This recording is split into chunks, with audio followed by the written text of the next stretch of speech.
अस्सलाम वालेकुम स्टूडेंट। और आज का ये वीडियो बी उर्दू ऑनर्स और बुक वही BUDC 103। सबसे पहले आप लोगों को मैं बताना चाहती हूँ कि काफ़ी स्टूडेंट ये करते हैं, सवाल करते हैं कि इसकी वीडियो बना दीजिए या फिर दूसरा सब्जेक्ट कोड बताते हैं या फिर कुछ भी। तो मैं पहले ये बताना चाहती हूँ कि आप लोग मेरे चैनल को पहले विज़िट करें, है ना। पहले चैनल को देखिए, चैनल में काफ़ी वीडियो अपलोड है। उसके बाद अगर आप जो चाहते हैं वो वीडियो नहीं है तो वो मुझे बताइए। सबसे पहले आपको मेरे चैनल को सब्सक्राइब कर लें ताकि न्यू जब भी वीडियो आए तो आपको नोटिफिकेशन मिले। आपको मेरे चैनल में पहले जाना है, उसके बाद आप या तो वीडियो में देखिए शुरू से लास्ट तक या फिर प्लेलिस्ट जाइए। प्लेलिस्ट में जाने के बाद आपको हर एक सब्जेक्ट का अलग अलग प्लेलिस्ट बनी हुई है। आपको जिस सब्जेक्ट के ऊपर वीडियो चाहिए उसमें क्लिक कीजिए। अगर BUDC 101 की चाहिए तो उसमें क्लिक कीजिए। अगर BUDC 102 की चाहिए तो 2 में क्लिक कीजिए। उसी तरह MA उर्दू का है, उसी तरह BA उर्दू जनरल का है।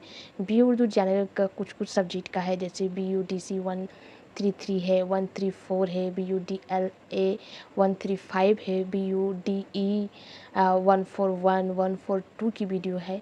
इसी तरह से काफ़ी सारी जो है वीडियो अपलोड की हुई है। आप लोग उसको विजिट करें, मेरे चैनल को, प्लेलिस्ट को देखिए। उसके बाद देखिए कि आपके सिलेबस में क्या बच जाता है ना। ऐसा नहीं है कि पूरा सिलेबस मुकम्मल किया हुआ है, लेकिन काफ़ी वीडियो अपलोड की हुई है। आप लोग उस वीडियो को देखिए तो आपको मालूम होगा, है ना। पहले कैसा देखना है मैंने वो सारी चीज़ें आपको बता दी। आप पहले चैनल को सब्सक्राइब करके रख लीजिए ताकि जब भी आपकी ज़रूरत हो तो आपके सामने हो, है ना। तो जहाँ पर आप ये किए वहीं से जाके आप पूरे चैनल को विजिट कर सकते हैं। खैर, आज की जो वीडियो है वो जोश मल्ली आबादी की नज़्म निगारी के ऊपर है। इससे पहले हमने मखदूम मही अलाउद्दीन की नज़्म निगारी और उसकी मुख्तसर हालात ज़िंदगी को जानने की कोशिश की है। आज हम जोश मल्ली आबादी की नज़्म निगारी को पढ़ेंगे। जोश मल्ली आबादी की जो नज़्म आपके सिलेबस में मौजूद है, वो नज़्म की खुलासा जो पहले से मौजूद है, आप उसी प्लेलिस्ट में BUDC 103 की प्लेलिस्ट में आपको इसकी खुलासा जो है देखने को मिलेगी, है ना। तो आज हम पढ़ेंगे जोश मल्ली आबादी को। उर्दू शायरी बाखुसूस उर्दू नज़्म निगारी को फ़रोग़ देने में जिन शौरा ने अहम किरदार अदा किया, उनमें शब्बीर हुसैन खान जोश मल्ली आबादी का नाम नुमाया है। उर्दू नज़्म में उन्होंने बहुत से इज़ाफ़े किए। उन्होंने जहाँ माज़ी के अज़ीम शेरी रवायत से इस्तिफ़ादा किया, वहीं ज़ा रवायत शक्नी से भी काम लेने में हिचकिचाहट जो है महसूस नहीं की। यही वजह है कि तनु और रंगारंगी का पहलू उनकी नज़्मों में देखने को हमको मिलती है ना। उनकी नज़्म निगारी अहद शबाब के नाजुक जज्बात और अछूते शेरी एहसासात से इबारत है। उनके यहाँ कदीम रवायत व इक़्तिदार से वफ़ादारी तहनशी है। उनकी नज़्मों में जज्बात व एहसासात की लताफत तो है, सतहियत और आमियानापन नहीं है। हिज़न व मलाल, मायूसी और शिकस्त खोर्दगी नहीं है। उनकी नज़्म निगारी का ज़माना 20वीं सदी के तकरीबन आखिरी 20 साल को छोड़कर पूरी सदी पर मुहित है। ये दौर सियासी, माशी और अदबी लिहाज से अगर अदबी लिहाज से देखते हैं तो बड़ी कशमकश का दौर है।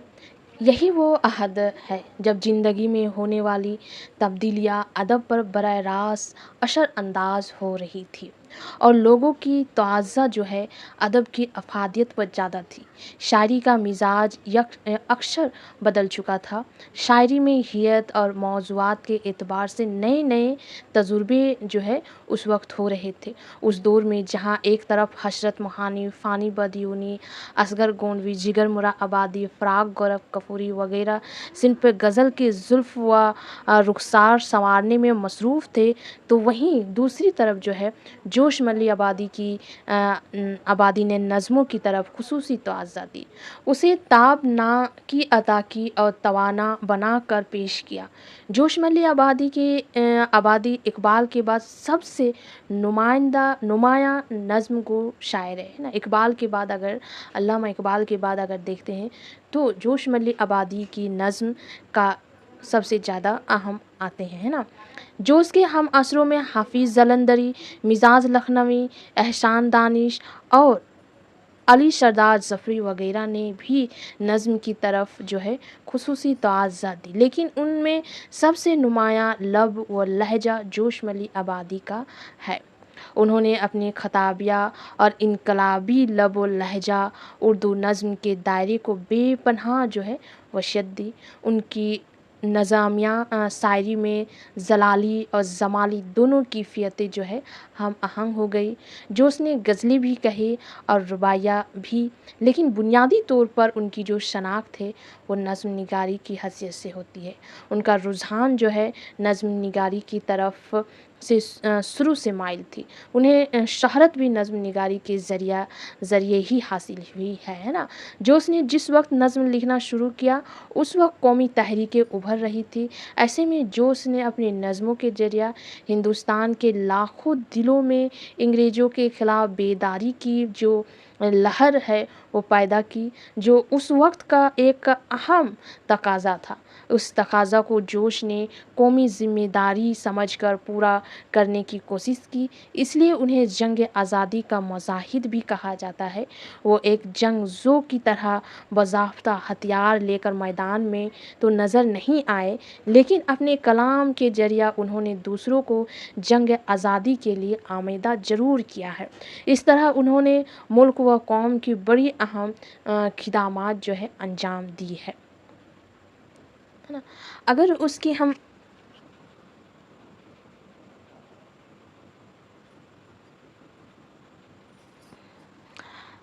अगर हम जोश मल्ली आबादी की नज़्मों की मौज़ूआत की तरफ देखते हैं तो उसका जो मौज़ूआत है उसका दायरा वसी है। उन्होंने अपनी नज़्मों में इंसानी ज़िंदगी के बेशुमार पहलू की तर्जुमानी की है। उन्होंने ज़िंदगी से मुतालिक छोटी-छोटी और मामूली बातों को भी अपनी नज़्मों में जगह दी है और बाज़ दुश्वार, अहम और नए मौज़ूआत को भी पेश किया है। उनकी नज़्मों में उनकी ज़ाती ज़िंदगी और उस दौर के अज्तमाई ज़िंदगी दोनों हम आहंग नज़र आती है। जो उसका अपना ख़याल है कि उनकी शायरी में जमाली और जलाली दोनों कैफ़ियतें एक साथ नज़र आती है। उनकी गज़लों, रुबाइयों और गैर सियासी नज़्मों का लहज़ा बिल्कुल अलग है। उनमें धीमापन और तंज़िया अंदाज़ नुमायाँ है, मगर उनकी सियासी नज़्मों में उनकी तिबियत की तेज़ी, बुलंद आहंगी और उनके बाग़ियाना ख़यालात की गूंज जो है सुनाई देती है। जोश एक ऐसे ही नज़्म निगार शायर है जिनके यहाँ फ़िक्र की वसीयत और बुलंदी पाई जाती है। औरतों की तालीम व तरक्की के सिलसिले में उनका नज़रिया रज़ायत पसंद नहीं बल्कि तरक्की पसंद ना है। वो माशरा में ख़वातीन की आज़ादना कारकर्दगी के कायल है, लेकिन इतना चाहते हैं कि औरतों का कुदरती हुस्न बरकरार रहे, है ना। वो ऐसा नहीं चाहते थे कि वो पूरी तरह आज़ाद हो, है ना, लेकिन औरतों का जो एक कुदरती हुस्न होता है वो बरकरार रहे। उन्हें ऐसी मेहनत व मशक्क़त और आलमी कामों की कसरत पसंद नहीं जिसकी वजह से नुश्वानी जो हुस्न होता है वो मानिंद पड़ जाए, है ना। हुस्न मज़दूरी अगर आप उसकी नज़म को पढ़ते हैं तो वो ये इसकी खूबसूरत मिसाल है। वो चाहते हैं कि औरतें भी काम करें, लेकिन ऐसा काम करें जिसमें उसकी कुदरती जो हुस्न है वो बरकरार रहे। इस नज़रिया को मद्देनज़र रखते हुए जोश ने एक बेहतरीन नज़्म हुस्न मज़दूरी लिखी है। उसके अलावा वो पर्दे की पाबंदियों, कैद व बंद और बुज़ुर्गों की बेजा एहतियात को औरतों के लिए पसंद नहीं करते। उनका समाजी शोर बहुत बुलंद था। वो कौमी सतह पर निज़ाम हयात को एक ख़ास मोड़ पर लाना चाहते थे। बुज़दिली और सुस्ती की जगह वो बेदारी और खुददारी को अहमियत देते थे। उनके यहाँ सिर्फ अलबेली सुबह नारा शबाब ही नहीं बल्कि किसान की बेदारी का पैगाम भी मिलता है, और साथ ही साथ शिकस्त जिंदान का ख्वाब भी है, तराना आज़ादी भी है और सदाए आज़ादी की आयाद भी, और भूखे हिंदुस्तान का ज़िक्र भी देखने को उसकी नज़मों में हमको मिलती है। जो उसने समाजी ज़िंदगी और मनाज़िर फ़ितरत और मज़ाहिर हुस्न पर जितनी नज़में लिखी है उतनी बहुत कम शायरों ने लिखी है। उनकी मतायत शेरी मौज़ूएँ हैं जिनमें शामिल नज़में उनकी शौला जज्बात से पुर है, जो नौजवानों को हरकत अमल पर उकसाती है और नए हिंदुस्तान की तामीर के लिए कुर्बानी पर आमादा करती है ना। जोश के अगर नज़मों की खसूसियात अगर देखते हैं तो जोश अहमद आबादी की नज़मों की एक अहम खसूसियात जो है वो मंजर निगारी और फ़ितरत की बेबा ख़ज़ानों की जुस्तजू है।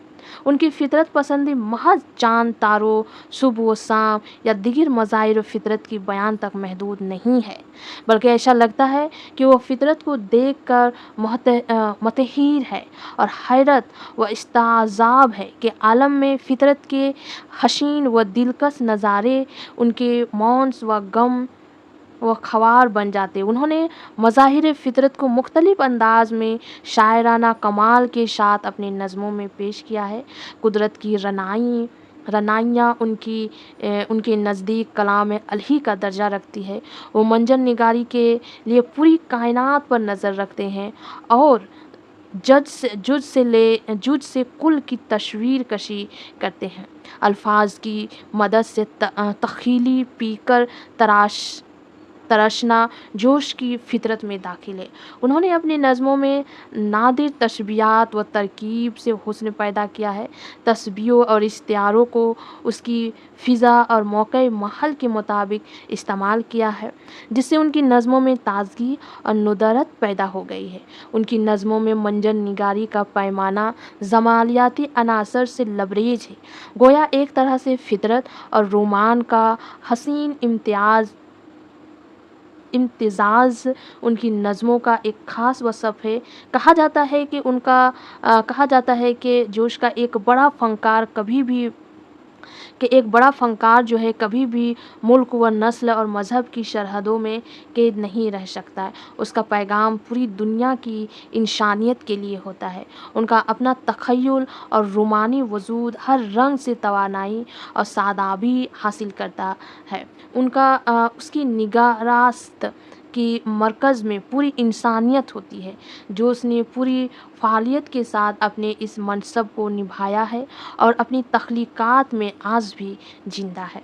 हुस्न और मज़दूरी आपकी सिलेबस में मौजूद है। हुस्न व मज़दूरी जो है MA सेकंड ईयर की उर्दू के बुक MUD 007 में भी मौजूद है। तो आप इन दोनों के लिए ये वीडियो है। हुस्न व मज़दूरी की खुलासा जो है वो भी दोनों बुक के लिए है, और इसकी जो नज़म निगारी है वो भी दोनों बुक के लिए है।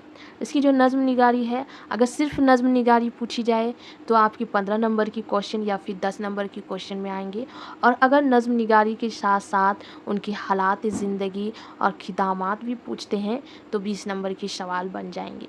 तो इस तरह से जितनी भी शायर आपके BUDC 103 में है उन सब की आपको हालात ज़िंदगी और साथ ही साथ उनकी नज़म निगारी की खसूसियात या नज़म निगारी की जितनी कुछ दी हुई है वो आपको याद रखना ज़रूरी है। उसी के साथ साथ आपको उसकी नज़म की मतन याद रखनी है। मतन के साथ साथ उनकी मरकज़ी ख़याल या फिर उनका खुलासा याद रखना ज़रूरी है।